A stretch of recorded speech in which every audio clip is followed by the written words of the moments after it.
நல்ல அரசு மேல் மட்டத்திலிருந்து துவங்க வேண்டும். பிரதம மந்திரி, முதல் மந்திரி அங்கிருந்து ஆரம்பிச்சோம்னா தன்னால சௌக்கிதார் வரலும் நல்லவன் ஆயிடுவான். ஓட்டை பிரிப்பதுன்னு சொல்றது இவங்க வழக்கமா கூரையை பிச்சுக்கிட்டு வந்து திருடுவாங்களே, அந்த ஓட்டை சொல்றாங்க அவங்க. அது நாங்க பண்ண மாட்டோம். தமிழகம் விழித்துக் கொள்ள வேண்டும். அயோக்கியர்கள் கையில நீங்க அரசை விட்டீங்கன்னா குடிக்க கூட தண்ணி இல்லாம பண்ணிடுவாங்க. நாங்கள் அரசியலுக்கு சம்பாதிக்க வரவில்லை, தமிழகத்திற்கு சம்பாதிக்க வந்திருக்கிறோம். அரசியல்வாதிகளே திருடாதீர்கள். நீங்க வரும்போது எப்படி வந்தீங்களோ அதே மாதிரி போகிறதுக்கு ரெடியா இருங்க. அந்த தைரியம் இல்லாதவர்கள் அரசியலுக்கு வராதுங்க. எங்களுடைய திட்டங்கள் இதுவரை யாரும் போடாத திட்டங்கள் இல்லை. ஆனால் இத்தனை வருட அரை நூற்றாண்டு காலமாக இவர்கள் செய்ய தவறிய திட்டங்கள். அனைவருக்கும் தரமான இன்டர்நேஷனல் கல்வி கிடைக்க வேண்டும். 12th ஸ்டாண்டர்ட் வரையில அதை அரசு பார்த்துக்கும் அப்படின்னு சொல்லக்கூடிய நிலைமைக்கு தமிழகம் வர வேண்டும் என்பது எங்களுடைய முனைப்பு.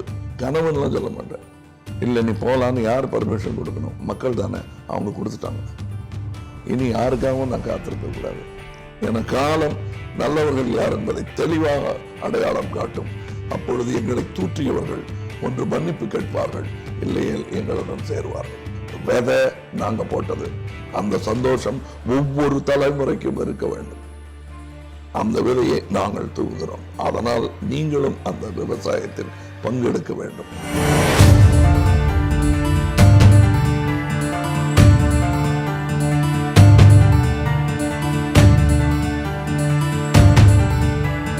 சிம்பிளிசிட்டி நேயர்களுக்கு வணக்கம். 17வது மக்களவை தேர்தலை நெருங்கியாச்சு. வேட்பாளர்கள் தீவிரமாக தங்களுடைய தேர்தல் பிரச்சாரத்தை முன்னிறுத்தி வராங்க.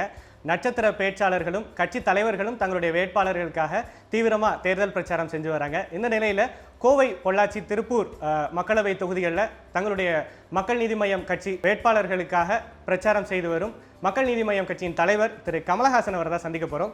வணக்கம் சார். வணக்கம். நான் சொன்ன மாதிரியே கோவை, திருப்பூர், பொள்ளாச்சி எல்லா இடத்துக்கும் அப்படியே ஒரு ரவுண்டு போயிட்டு வந்துட்டீங்க. மக்களுடைய வரவேற்பு எப்படி இருக்கு? நிகழ்ச்சியான சம்பவங்கள் ஏதாவது நடந்ததா? அதாவது நான் அரசியலுக்கு வந்ததே நிகழ்ச்சியான சம்பவங்கள் ஒரு கலவை தான். அதாவது எனக்கு ஒரு கஷ்டம்னா, சினிமாவில் டயலாக் எல்லாம் சொல்லுவாங்க, பட் இது நிஜமாவே நடந்துச்சு என் வாழ்க்கையில்.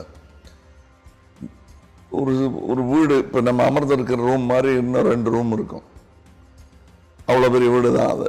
அந்த வீட்டை அவங்களுக்கு இருக்கும் ஒரே வீடு, அதை எனக்கு ஒரு கஷ்டங்கும்போது பத்திரத்தை என் பேரில் எழுதி வச்சு சாவியும் நேரில் பார்த்து கூட கொடுக்கல, போஸ்டில் அனுப்பிச்சிட்டாங்க.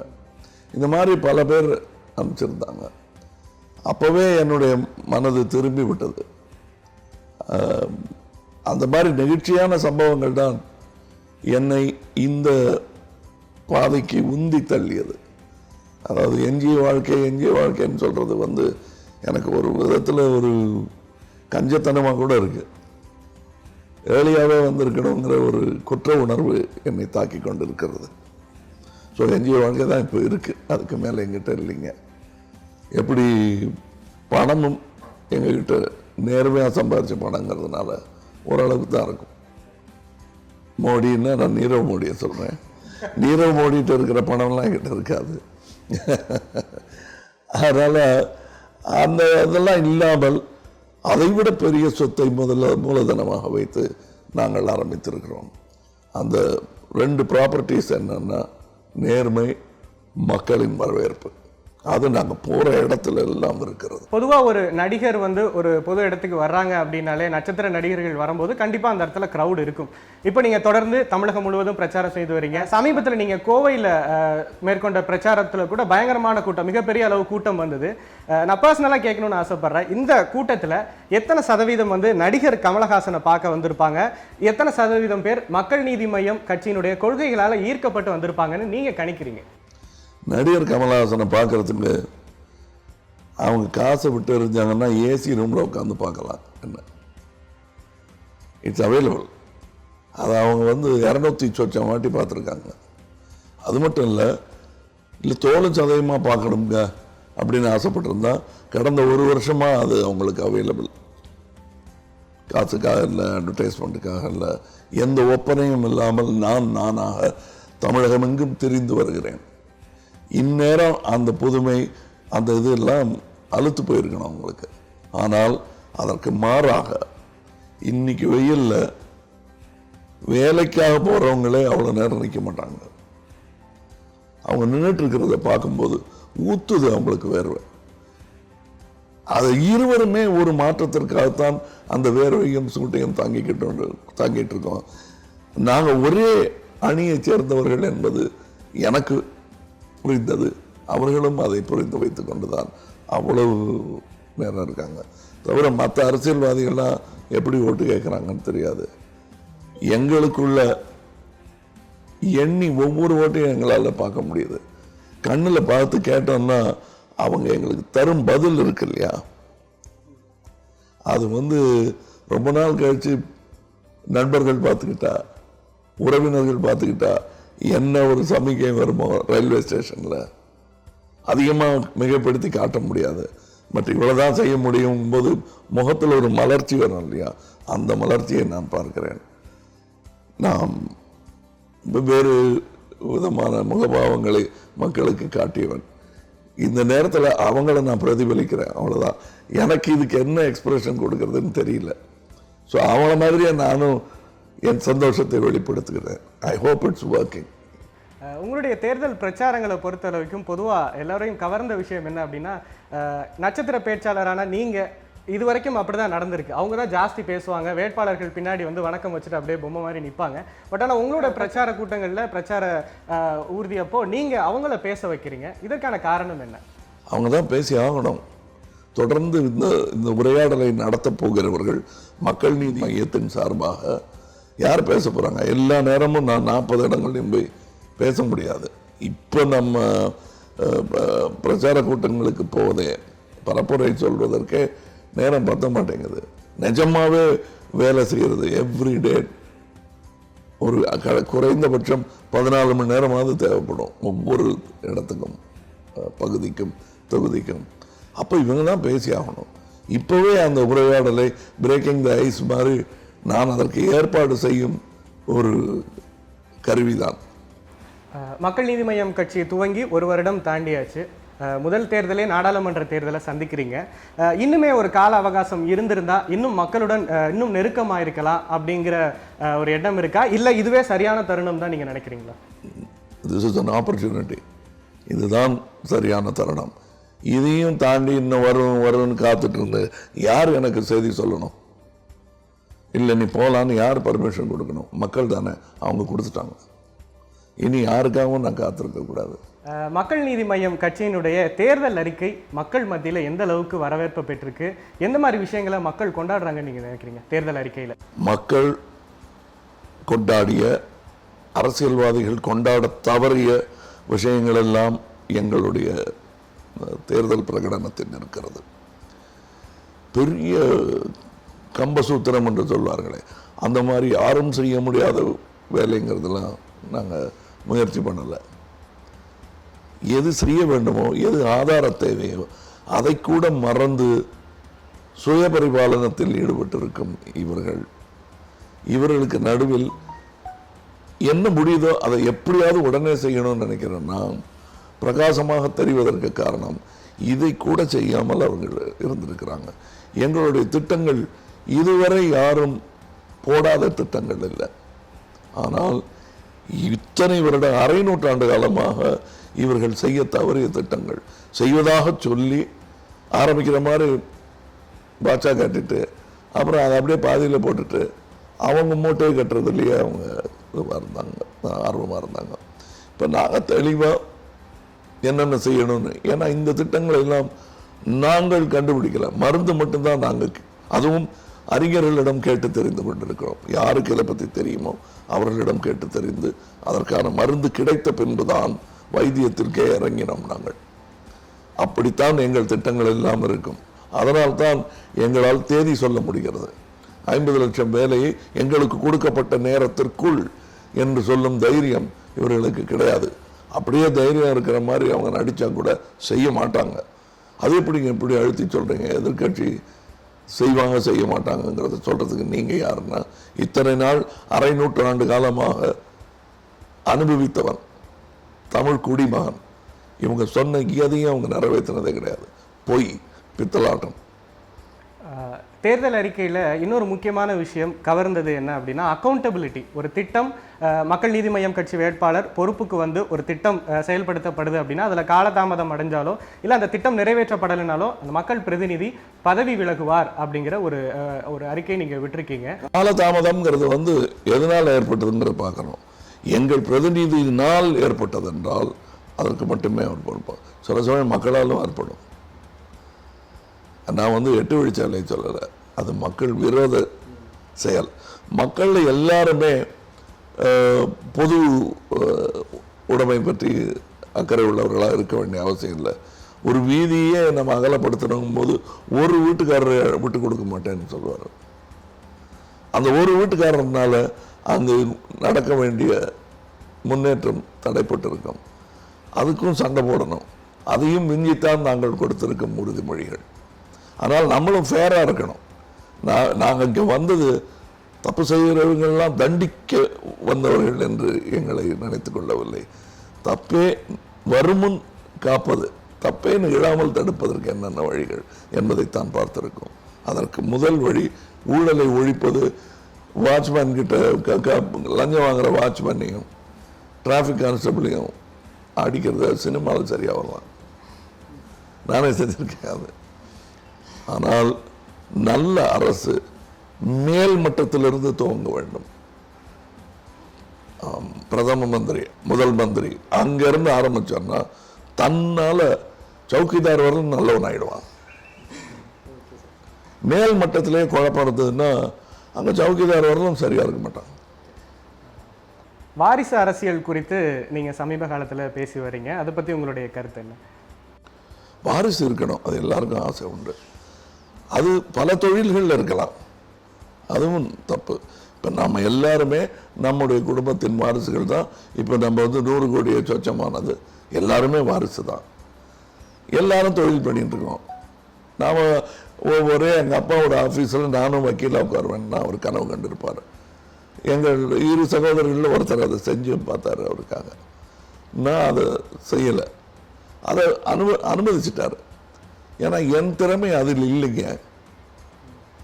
பரவாயில்ல தம்பி, உனக்கு திறமை இல்லைன்னாலும் பரவாயில்ல, நீ வந்துரு கோர்ட்டுக்குள்ள, நீ என்ன கேஸ் எடுத்தாலும் ஜெயிக்கிற மாதிரி நான் பார்த்துக்கிறேன்னு சொல்ற அப்பா எனக்கு இல்லை. அது வந்து தொழிலையும் தப்பு, ஆனால் அரசியலில் பொது வாழ்வில் அது மகா தப்பு. உறவு என்ற ஒரே காரணத்திற்காக மக்கள் தலையில் ஒரு ஆளை சுமத்துறது இருக்கு தெரியுமா, அது வந்து அநியாயம். ஒரு நடிகரே அப்படி சொல்ல முடியாது. இப்போ நான் வந்து பெண்ணு நடிக்க வராங்க அப்படின்னா திறமை இருக்காங்கிறது தான் ரசிகரின் முதல் கேள்வி. என் பொண்ணுங்க என்ன இதெல்லாம் கேட்குறீங்க அப்படின்னு சொல்ல முடியுமா? அந்த அக்கௌண்டபிலிட்டி ஒரு கலைஞனுக்கே உள்ள போது அரசியல்வாதிக்கு எவ்வளோ இருக்கணும், வரவே கூடாது என்பது தான் என்னுடையது. அப்புறம் நம்ம மறுபடியும் மொனார்க்கிக்கு தானே போகிறதா ஆகிடும். மன்னர் மாண்டார் மன்னர் வாழ்க, அவ்வளோதான், எலெக்ஷனே கிடையாது. சமீபத்தில் ஒரு 3-4 மாதமா சமூக வலைதளங்களில் மக்கள் நீதி மய்யம் கட்சி மீது வைக்கக்கூடிய சில விமர்சனங்களை வந்து நான் உங்ககிட்ட கேள்வியாக கேட்கணும்னு விரும்புகிறேன். செக்யூலர் ஓட்ஸை வந்து சிதறடிக்கும் வேளையில் மக்கள் நீதி மய்யம் கட்சி இறங்கி இருக்கு, பிஜேபியினுடைய பி டீம் தான் இது அப்படின்னா இதற்கு அவர்கள் சொல்லக்கூடிய காரணங்கள் என்னென்ன அப்படின்னா, ரஃபேல் ஒப்பந்தம் பற்றி பெருசாக எதுவும் பேசலை, ரிசர்வேஷனை எதிர்த்து வழக்கு தொடுத்தவர் வந்து தேர்வுக்குழுவில் இருந்தார், இந்த விமர்சனங்கள்லாம் வைக்கப்படுது. இதை எப்படி பார்க்குறீங்க? இதற்கு உங்களுடைய பதில் என்ன? மிக சாதுரியமாக செய்யப்பட்டிருக்கும் களவாடல்களை பற்றி பேசி பிரயோஜனம் இல்லை. அது போஃபர்ஸாக இருந்தாலும் சரி, ரஃபேலாக இருந்தாலும் சரி. பிஜேபி கோச்சுக்கலையே, நான் போஃபர்ஸை பற்றி ஜாஸ்தி பேச்சல, என்ன பேசி பிரயோஜனம் இல்லை. நல்லா மூடிட்டாங்க வழித்தடத்தையெல்லாம் 2 பேருமே. இப்போ அதை பற்றி இனி நிகழாமல் பார்த்து கொள்வது தான் முக்கியம். நிகழ்ந்ததற்கு கேள்விகள் எழுப்பிக்கொண்டே இருக்க வேண்டும். போஃபர்ஸுக்கு போட வேண்டிய சத்தம்லாம் போட்டாச்சு. இப்போ அடுத்த வேலை ஏதாவது அது மாதிரி பண்ணாங்கன்னா சத்தத்தை கொடுக்கலாம். தொடர்ந்து அரசியல்வாதிகள் செய்யலாம், கண்ணடிச்சுக்கலாம், அதெல்லாம் செஞ்சுக்கலான்னு மாட்டி ஜெயிலுக்கு போய் வெளியே வந்து புஸ்தகம் போடுறாங்க. எப்படித்தான் நிரபராதினா அப்ப கோர்ட் என்ன முட்டாள? இல்லை மன்னிப்பு கேட்டாங்களா கோர்ட்டு? எங்கள் மேல் குற்றமே கிடையாது, அதையெல்லாம் நம்பாதீர்கள் என்று பேசும். நான் திமுக தான் சொல்றேன், யாரை சொல்றேன்னு தெரியல. ஏன்னா ரெண்டு பக்கமுமே மலிந்து கிடக்கிறார்கள் களவாணிகள். அதனால யாரை சொல்றேன்னு தெரியல. ஆனால் தெளிவாக சொல்லிடுறேன், நான் பேர்களை வேணா விட்டுடலாம். ஏன்னா எல்லாருக்கும் தெரியும், நெத்தியில சூடு வைக்கல பழைய காலம் மாதிரி, அவ்வளவுதானே தவிர இவர்கள் எல்லாம் தெரிந்த ஆட்கள் தான். அது எங்க மேல தப்பு இல்லைன்னு எண்ணிக்கை சொல்றாங்க. 4500 கோடின்னு சொல்றது தப்பு, 2000 லட்சம்னு சொல்றது தப்பு அப்படின்னு நம்பரை தூக்கி தூக்கி போடுறாங்க. ஸோ அது தப்புன்னா அப்போ கோர்ட்டு மன்னிப்பு கேட்டுச்சு அவங்க கிட்ட. தவறாக இவர்களை உள்ள போட்டுட்டோம், எங்களை மன்னிச்சிருங்க அப்படின்னு கை வணங்கி நீதி இவர்களிடம் தலை வணங்கியதா? டார்வின் கிட்ட சர்ச்சு மன்னிப்பு கேட்டது 150 வருஷத்துக்கு அப்புறம். அது மாதிரி ஜெயிலுக்கு போயிட்டு வந்ததுக்கு அப்புறம் இவங்க மன்னிப்பு கேட்குறாங்களா? நம்ம நாட்டில் அந்த மாதிரிலாம் சட்டம் அது மாதிரி செய்யாது. செய்யறதா இருந்தால் பகிரங்கமா ஊருக்கே தெரிஞ்சிருக்கும் அது. ஆனா எனக்கு எதை காட்டுறதுன்னு புரியல, நிறைய கோபம் வருது அப்படி என்னை பத்தி சொல்லும்போது. இந்த பிஜேபியோட பி டீம் அப்படின்னு எதை சொன்னா ரொம்ப கோபம் வருமோ அதை சொல்றது, அது ஒரு நல்ல யுக்தி. அது மாத்திரம் இல்ல, எதை சொன்னா நம்புற மாதிரி இருக்குங்கிற மாதிரி யோசிச்சு போனணும். சத்தியமேவ ஜெயத்தே என்பதில் எனக்கு மாற்று கருத்தே கிடையாது. ஆனால் பொய் தானே ஜெயிக்கிறதுன்னு சொல்லுவாங்க. எந்த பொய் ஜெயிக்கிறதுன்னு யோசிச்சு பாருங்க. எந்த பொய் நிஜம் மாதிரியே இருக்கிறதோ அதுதான் ஜெயிக்கும். அப்பவும் பார்ட் விக்டரி இஸ் டு சத்தியம் தான். பொய் சொல்றவனுக்கு கூட சத்தியம்தான் கைக்கு உதவிக்கு வருகிறது. நிஜம் மாதிரி சொன்னாதான் நம்புவாங்க. இவங்களுக்கு என்ன பதட்டம்னால், மக்கள் அதிமுக மேல் இருக்கும் வெறுப்பில் தங்கள்கிட்ட வருவாங்க அப்படிங்கிற, அது பழைய பழக்கம், 50 வருஷத்து பழக்கம். வலது கையால எழுதி பழகிட்டா அப்புறம் இடது கையால எழுத வராதில்ல, அந்த மாதிரி இவங்க அப்படியே பழகிட்டாங்க. ஸோ அடுத்து இப்போ அவங்களை பிடிக்காம போயிடுச்சு. அடுத்து நம்ம தானே கையை தடவிட்டு இருந்த பொழுது அவங்க அந்த பக்கம் போகாமல் இருக்கிறதுக்கான எல்லா சாயல்களும் தெரிய ஆரம்பிச்சிச்சு. அதன் முன் உதாரணமாக மக்கள் நீதி மையம் இருக்கிறது. இவங்களை எப்படி, ஒண்ணுமே இல்லை, ஒரு பொண்ணு பார்க்க வராங்க ஒரு வீட்டுக்கு, அப்ப வழி கேட்கிறாங்க, ஐயா அந்த வீட்டுல பொண்ணு பார்க்கறாங்க, சரி நான் என்ன சொல்றேங்க, எனக்கு என்ன அப்படி போங்க அப்படின்ட்டான்னா கல்யாணத்தை நிறுத்திடலாம. ஆனா அது சந்தேக பிராணிகள் சம்பந்திகளா இருந்தா தான் அந்த கல்யாணம் நிற்கும். என்னை பத்தி இவர்கள் சொல்வது பி டீம்ங்கிறது எங்களை பத்தி சொல்றதுக்கு வேற ஒண்ணுமே கிடையாது. என்னை பத்தி சொல்லுதா இருந்தால் நான் திறந்த புத்தகம், சொல்ல வேண்டியதெல்லாம் அவங்க சொல்லி பார்த்துட்டாங்க. அதையும் மிஞ்சித்தான் நான் கலை உலகிலேயே வெற்றியோட இருக்கிறேன். இப்ப இவங்க பி டீம்னு சொல்லிட்டால் அங்கேயும் இல்லாம எனக்கும் இல்லாம இவனுக்கு போறத சிதறடிப்பவர்கள் என்று பார்த்தால் இவர்கள் தான். அதனால்தான் நான் திருப்பூர்ல பேசும்போது சொன்னேன், ஓட்டை பிரிப்பதுன்னு சொல்றது இவங்க வழக்கமா கூரையை பிச்சுக்கிட்டு வந்து திருடுவாங்களே, அந்த ஓட்டை சொல்றாங்க இவங்க. அது நாங்க பண்ண மாட்டோம். இந்த ஓட்டையும் பிரிக்க வேண்டிய அவசியம் இல்லை, அந்த ஓட்டையும் பிரிக்க வேண்டிய அவசியம் இல்லை எங்களுக்கு. இவர்கள் தங்களுடைய பதட்டத்தில், அது என்ன எனக்கு ஒரு வருத்தம் தான், இந்த மாதிரி தக்கையான ஒரு காரணத்தை கம்யூனிஸ்ட் சகாக்கள் வாயில விட்டு சொல்ல வைக்கிறது இருக்கு இல்லையா, அதுதான் இன்னும் பெரிய சாதனைன்னு நினைக்கிறேன். அதெல்லாம் மாறும் என காலம் நல்லவர்கள் யார் என்பதை தெளிவாக அடையாளம் காட்டும். அப்பொழுது எங்களை தூற்றியவர்கள் ஒன்று மன்னிப்பு கேட்பார்கள், இல்லையேல் எங்களுடன் சேருவார்கள். மக்களுமே இந்த திராவிட கட்சிகளுக்கு மாற்றா இன்னொரு கட்சியை தேர்ந்தெடுக்கலாம் அப்படிங்கிற மனநிலைக்கு வந்துட்டாங்க நீங்க நினைக்கிறீங்களா? கண்டிப்பா. சரி, நாம திராவிடர்கள்ங்கிறதுல ஒன்றும் மாற்றுக்கிறதே கிடையாது. இந்த ரூம்ல பேட்டி எடுப்பவரும் பேட்டி கொடுப்பவரும் திராவிடர் தான். இல்லையா, நீங்க பார்ப்பன குடும்பத்தை சேர்ந்தவர்களாயிற்றே அப்படின்னா, நான் தமிழ் பேசுகிறேன். 4000 திவ்ய பிரபந்தம் என்று என்னுடைய முன்னோர்கள் எழுதிய புத்தகத்தில் திராவிட வேதம் என்று எழுதியிருக்கிறது. திராவிடம் என்பது ஒரு இனக்குறிப்பு, அதை அரசியலாக்கியிருக்கோம் நாம. ஆனால் அது சமூக நீதிக்கான அரசியலாக மட்டுமே இருந்தால் எனக்கு சந்தோஷம். இவங்க திருட்டுக்கு விளையாடும் ஒரு அரசியலாக அது மாறக்கூடாது. திராவிடம் நாடு தழுவியது என்பதுதான் என்னுடைய கூற்று. அதற்கான, ஏன்னா இது ஆந்த்ரோபாலஜி மூலமாக வருகிறேன். இல்ல இது சோசியல் ஜஸ்டிஸ் சம்பந்தப்பட்டதுதான். அதை வெறும் ஆந்த்ரோபாலஜியா நீங்கள் திரிக்காதீர்கள் என்று சொன்னால் வாருங்கள், சோசியல் ஜஸ்டிஸ் பேசுவோம். நாட்டில் உள்ள அனைத்து ஒதுக்கப்பட்ட திராவிடர்களுக்கும் நாம் போராடுவோம். உங்களுக்கு அங்கே போகவே பயம்.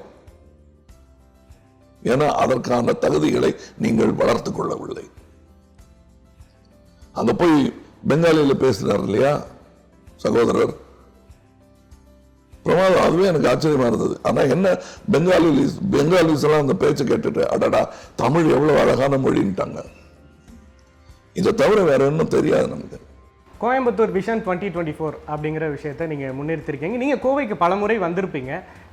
சமீபத்தில் கூட சொன்னீங்க சூலூர் பகுதியில் தான் தேவர் மகனுக்கான படத்துக்கான ஷூட்டிங்லாம் நிறையா தடவை நடந்தது அப்படின்னு. நீங்கள் பார்த்தப்போ கோவை எப்படி இருந்தது, இப்போ என்னென்ன வித்தியாசங்களை நீங்கள் பார்க்குறீங்க? அதாவது நம்ம அஸ்திவாரம் நல்லா போட்டாங்க, இன்டீரியர் டெக்கரேஷன் பண்ணவே இல்லை, எக்ஸ்டீரியர் பெயிண்ட்டும் பண்ணல. அப்பப்போ எலெக்ஷன் வரும்போது ஒரு வெள்ளை அடிப்போம், அதுவும் சீப்பஸ்ட் வெள்ளை. இந்த வீடு நல்ல வீடு தான், மக்கள் நல்ல மக்கள் தான். ஆனால் நான் பார்த்த கோவை முன்னேறி இருக்கிறது. அதெல்லாம் பூச்சு. எல்லாம் உலகத்தில் எல்லா இடத்திலும் நடக்கிற அநீதி மாதிரி 89% அல்லது 98% 2% ஆளும் அவலம்தான் நடந்து கொண்டிருக்கிறது இங்கேயும். அந்த 3-4% பணக்காரங்க இருக்காங்கல்ல, அதுல உச்ச நிலையில் இருப்பவர்கள் அரசியல்வாதியாக இருக்கிறார்கள். நான் பணக்காரர்களிடம் கேட்டுக்கொள்வதெல்லாம், நான் ராபின்ஹுட் இல்லை, அவங்க கிட்ட திருடி ஏழைட்டு கொடுக்கறது அசட்டுத்தனம். அது இனி எந்த பணக்காரரும் தயவு செய்து தர்ம காரியங்களில் ஈடுபடாதீர்கள். மக்களுக்கு அன்னதானம் செய்ய வேண்டாம், ஒண்ணுமே பண்ண வேண்டாம். உங்களுக்கு நிஜமாகவே சொர்க்கத்தின் மேல் ஆசை இருந்தால் கட்ட வேண்டிய வரியை ஒழுங்கா கட்டிடுங்க. உலகெங்கிலும் உள்ள பணக்காரர்களுக்கு நான் சொல்றேன், அதை கட்டிட்டாங்கன்னா பாதி பிரச்சனை தீர்ந்துடும். மீதி பிரச்சனைக்கு அரசியல்வாதிகளே திருடாதீர்கள். நீங்க வரும்போது எப்படி வந்தீங்களோ அதே மாதிரி போகிறதுக்கு ரெடியா இருங்க. அந்த தைரியம் இல்லாதவர்கள் அரசியலுக்கு வராதீங்க. மக்கள் நீதி மய்யம் கட்சி முன்வைத்திருக்கக்கூடிய கோவைக்கான தேர்தல் அறிக்கையில் எது தனித்துவமான விஷயமா நீங்க பாக்குறீங்க? எல்லாரும் சொன்ன விஷயங்கிறதுனால நல்ல விஷயம் வாய்மையே வெல்லும், அதுதான் நீங்க சொல்றீங்க. அது எல்லாரும் சொல்லியிருக்காங்க, வள்ளுவரும் சொல்லியிருக்காரு, அப்படின்னா சொல்லியிருக்காரு. செயல்படுத்துறவங்க தான் வீரர்கள். அனைவருக்கும் தரமான இன்டர்நேஷனல் கல்வி கிடைக்க வேண்டும்.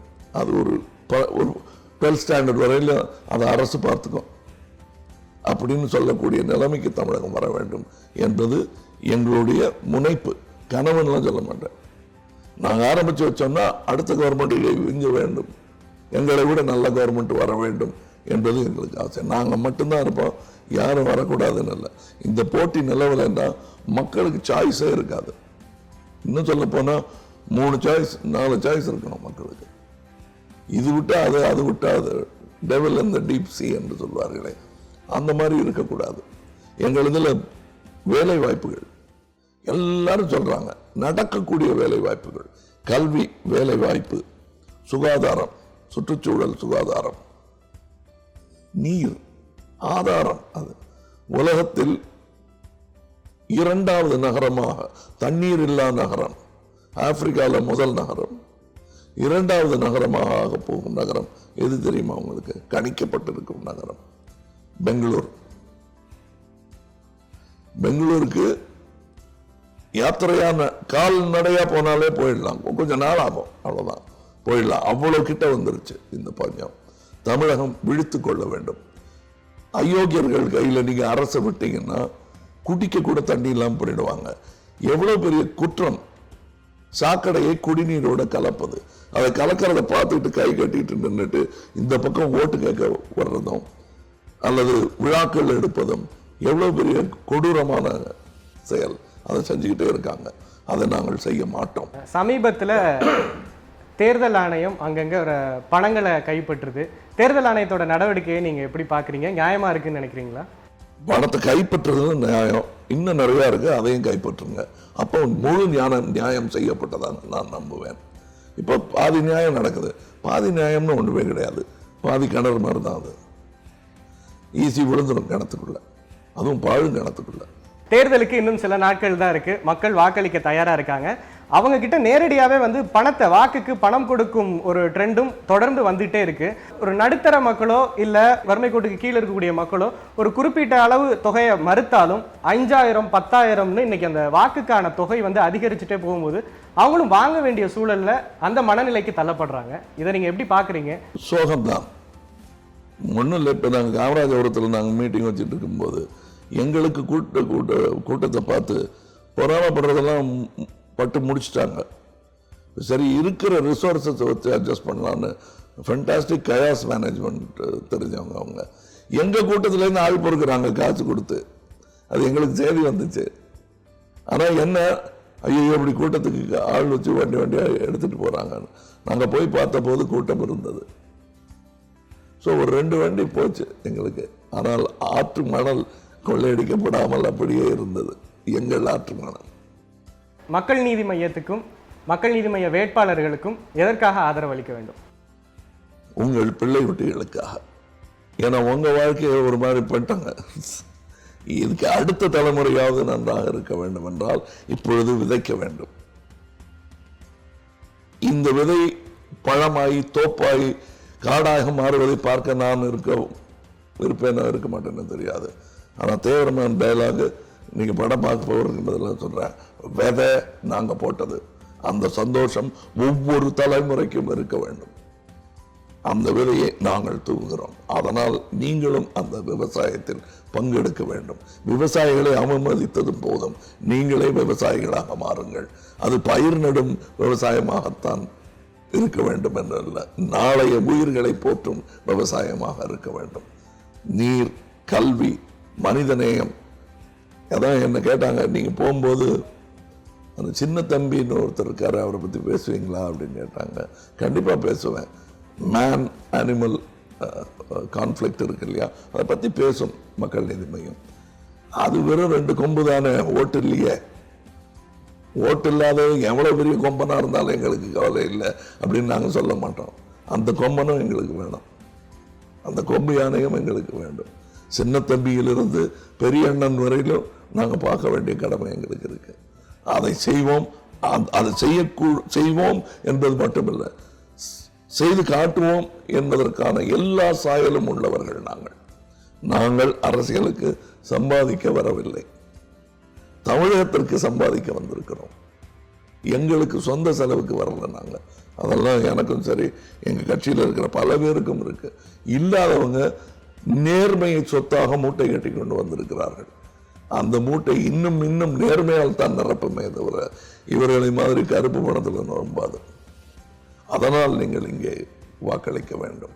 தவிர மாற்றத்தை நோக்கி என்பதற்கு எந்த முனைப்பும் இல்லாத கட்சிகள் வார்த்தை ஜாலம் மட்டுமே பேசிக் கொண்டிருந்த போது செயலால் அதை செய்து காட்ட முடியும் என்பதை ஒரே வருடத்தில் நிரூபித்துக் கொண்டிருக்கும் மக்கள் நீதி மையம் முதல் உதாரணமாக அதை காட்டியிருக்கிறது. மக்களிடம் சென்றடைந்திருக்கிறது. ஜெயிச்ச குதிரையில தான் கட்டுவேன்னு சில பேர் கங்கணம் கட்டிக்கிட்டு இருப்பாங்க. அப்படி பார்த்தாலும் ஜெயிச்ச குதிரை இது.